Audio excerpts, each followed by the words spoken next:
ప్రియమైన వారలారా, యేసుక్రీస్తు నామమున మీకు నా ప్రేమపూర్వక శుభాకాంక్షలు. ఎలా ఉన్నారు? బాగున్నారా? ఈ స్థలములన్నింటినీ చూస్తుంటే చాలా అందంగా ఉన్నవి కదా. ఇది వచ్చి దక్షిణ అమెరికాలో ఉన్న బ్రెజిల్ అనే దేశంలో ఉన్న ఒక సాగర తీరము. చాలా అందంగా ఉన్నది. చుట్టూ కొండలు, వాటి మీద ఇండ్లు ఉన్నవి. ఇది అట్లాంటిక్ మహాసముద్రము. దాని చివరి ఇక్కడ వరకు విస్తరించి ఉన్నది. అట్లాంటిక్ మహాసముద్రము చాలా అందంగా ఉన్నది. చాలా గొప్ప సాగర తీరము. చాలా ఆశీర్వాదమున్న ఒక దేశముగా ఉండుట కనిపించుచున్నది. ఈ దేశంలో ఒక ఉజ్జీవమును దేవుడు ఆజ్ఞాపించుచున్నారు. అనేక మంది ప్రజలు రక్షింపబడి ప్రభువుని ఆరాధించేవారుగా లేచుచున్నారు. దేవునికి స్తోత్రములు. ఈ దేశము ఒక కేథలిక్ దేశము. ఇప్పుడు అనేకులు రక్షింపబడి అభిషేకము పొంది ఆత్మీయ అనుభవమును పొందిన వారు అనేకులుగా విస్తరించుచున్నారు. దాదాపు సగానికి పైగా విస్తరించుచున్నారని వార్తలు చెప్పబడుట ఇక్కడికి వచ్చినప్పుడు చూడగలుగుతున్నాము. 21 కోట్ల మంది ప్రజలు ఈ దేశంలో నివసిస్తున్నారు. ఈ 21 కోట్ల మంది ప్రజలు ఇప్పుడు అనేకమైన వారు రక్షింపబడి అభిషేకము పొంది ప్రభు కొరకు లేచినారు. దేశమంతా వారిని దేవుడు రూపాంతరము చేయుచున్నాడు. దేవునికి స్తోత్రములు. ప్రభు యొక్క వెలుగు ఈ దేశం మీద విస్తరించుచున్నది. ఇప్పుడు మిమ్మలను గూర్చి దేవుడు ఒక కార్యం చెబుతున్నారు. ఏంటో తెలుసా? మత్తయి 5వ అధ్యాయము 14వ వచనము, మీరు లోకమునకు వెలుగయ్యున్నారు. మిమ్ములను చూసి చెబుతున్నారు, నా కుమారుడా నీవు లోకమునకు వెలుగు, నా కుమార్తె నీవు లోకమునకు వెలుగు. ఈ లోకము చీకటితో కమ్ముకున్నది. పాపపు చీకటి, సాతాను అనే చీకటి, శాపమనే చీకటి, అనేకమైనటువంటి చీకట్లు, కీడులు, దుర్మార్గంతో నింపబడిన లోకము, చీకటైన కార్యము. ఆత్మీయ పరిస్థితుల్లో చీకటి గల పరిస్థితిని చూస్తున్నాము. ఈ చీకటి మారాలి అని అంటే వెలుగు కలగాలి. నేను వచ్చి చిన్నవానిగా ఉన్నప్పుడు 4వ వడిలో మా ఇంటిలో అదేమంటే అప్పట్లో కరెంటు వసతి అధికంగా ఉండేది కాదు.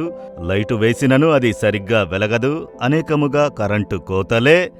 అప్పుడేం చేస్తామంటే దీపాలు ఉండేవి, కెరోసిన్ దీపాలు, హరికన్ ల్యాంప్ లాంటివి. చీకటి పడిన వెంటనే మా ఇంట్లో ఉన్న దీపమును వెలిగించేవారు. అప్పుడు ఏ రూముకు వెళ్ళినా అక్కడ చీకటే ఉంటుంది. ఆ లైటు చేత పట్టుకుని నేను రూముకు వెళతాను. అప్పుడు ఆ చీకటి, ఈ వెలుగు వెళ్ళిన వెంటనే ఆ చీకటి దానంతటదే పోతుంది. వెలుగు వస్తుంది. ఆ దీపము బయటకు తెస్తే చీకటి ఆ రూముని కమ్ముకుంటుంది. కనుక అప్పట్లో ఏం చేస్తారంటే 4-5 దీపాలు ఉంటాయి. ప్రతి రూములో పెట్టేదము. అప్పుడు ఇల్లంతా వెలుగుగా ఉంటుంది. కనుక చీకటి పోవాలంటే ఏం చెయ్యాలి? చీకటి పో అంటే పోదు. వెలుగును తీసుకుని రావాలి. దాన్నే దేవుడు చెబుతున్నారు. సాతాను అనే చీకటి ఈ భూమిని శాపములో, పాపములో, బానిసత్వంలో ఉంచి ప్రజల్ని చీకటిలో ఉంచాడు. అయితే నీవు ప్రకాశిస్తే ఆ వెలుతురు, యేసు వెలుగుని మనలోనికి తీసుకుని మనము వెలుగుగా ప్రకాశించాలి. యేసు లోకమునకు వెలుగై ఉన్నారు. మనము రక్షింపబడినప్పుడు ఆయన వెలుతురు మనలోనికి వస్తుంది. మనము వెలుగు సంబంధమైన పిల్లలమని వేదము చెబుతున్నది. కనుక మనం ప్రకాశించాలి. మన జీవితం ప్రకాశించాలి. మీరు ఉద్యోగం చేసే స్థలములో, ఉన్న గ్రామములో, పట్టణంలో, మీరు బిజినెస్ చేసే ప్రదేశములో మీ జీవితం ప్రకాశించాలి. మీరు వెలుగై ఉండాలి. అనేక రక్షింపబడిన వారు చీకట్లో చిక్కుకొని ఉండుట చూడగలుగుచున్నాము. స్వార్థమునకు స్థలమిచ్చి, పాపమునకు స్థలమిచ్చి ఆ వెలుతురు మసకబారి చీకటి వచ్చేస్తుంది. ఆ దీపాలకు చూడండి, సిమిలి ఉంచుతారు కదా. అది పెట్టిన వెంటనే దానికి మసి కమ్ముకుని నల్లబడుతుంది. అప్పుడు వెలుతురు బయటికి రాదు. దానికి ప్రతిదినం సాయంత్రమైన వెంటనే నా తల్లి బూడిద వేసి బాగా తుడిచినప్పుడు ఆ యొక్క మసి పోతుంది. అప్పుడు వెలుగు బయటికి వస్తుంది. కనుక మీరు కూడా మీ జీవితంలో పాపము, చెడు అలవాట్లు, ఇతరులు నడిచే మార్గమును అనుసరించారంటే మీరు ప్రకాశించలేరు. మీరు చీకటైనారు గనుక మీరు ఉన్న స్థలంలో ఇతరులు కూడా చీకటిలో బాధపడుచున్నారు. దేవుడు చెబుతున్నాడు, నీవు లోకమునకు వెలుగు, నీవు ప్రకాశించాలి కుమారుడా, నీవు ప్రకాశించాలి కుమార్తె. నీలో ఉన్న యేసుని ఇతరులు చూడాలి. యేసు స్వభావమే వెలుగుని తీసుకుని వస్తుంది. అప్పుడు మీరు యథార్థముగా ఉండాలి, పరిశుద్ధతతో ఉండాలి, శాంతిమూర్తులై ఉండాలి, ప్రేమ కలిగి ఉండాలి, దీనులై ఉండాలి. మీరు ఉద్యోగం చేసే స్థలంలో మిమ్మల్ని చూచువారు మీలో యేసుని చూడాలి. మీ గ్రామంలో కనుక మీరు వెలుగై ప్రకాశించగా క్రైస్తవులందరూ అలా వెలుగై ప్రకాశింపగా సాతానుని చీకటి కంప్లీట్గా మారుతుంది.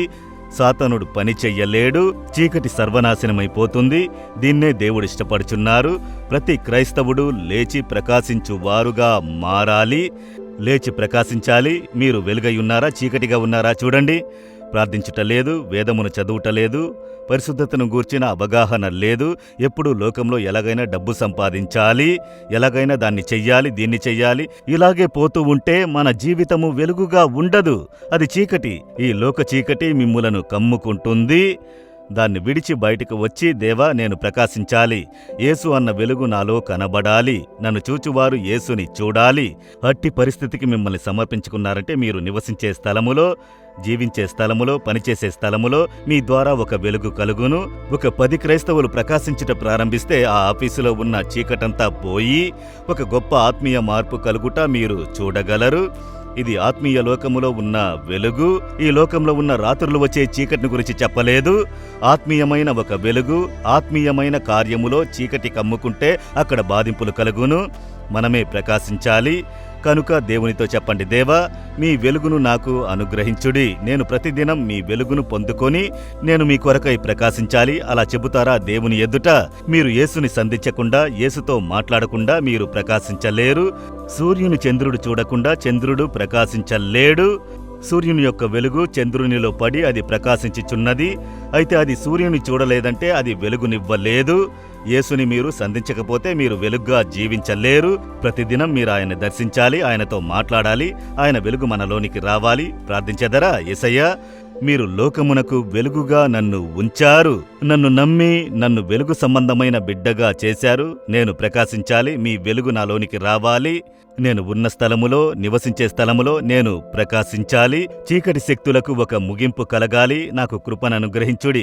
నన్ను అలా వెలుగు సంబంధమైన కుమారునిగా, కుమార్తెగా ఆశీర్వదించుడి. యేసు నామములో amen, amen. Jesus redeems Telugu YouTube ఛానల్ను సబ్స్క్రైబ్ చేయండి. సబ్స్క్రైబ్ బటన్ను క్లిక్ చేయండి మరియు బెల్ బటన్ను నొక్కండి. ప్రతిరోజు కార్యక్రమ సమాచారం పొందండి.